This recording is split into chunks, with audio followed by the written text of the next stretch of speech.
Story about a very dumb thief who picked a wise victim, which turned out to be the smartest thing he could have done.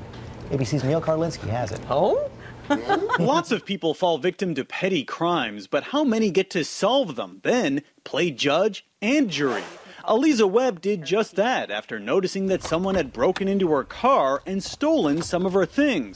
But the thief accidentally left a cell phone behind, which gave away two more clues: that he was likely a teenager and the speed dial of a listing labeled Mom.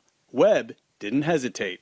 I said, this is a very uncomfortable phone call to make. I have your son's phone and I'm missing some things out of my car. And I think they might be two related items. And she was devastated. Webb works with teenagers and didn't want to involve the police if she could find another way. We knocked on the door and he answered in just sort of a defeated look. He looked like he had been crying. She found out he'd hit 10 more unlocked cars in the same neighborhood, along with a friend, something he blamed on a night of drinking that got out of control. After talking to the teen and his mother, who didn't want to be identified, they made a decision. He would go house to house, return what he'd taken, and apologize in person to each and every victim. Kid said, I know, it was wrong. We're not going to do this again. And I said, well, I hope not. Homegrown justice that Webb thinks, at least in this case, might actually help. You know, sometimes when you get shamed or told that you did something wrong by somebody else, you know, it can stick.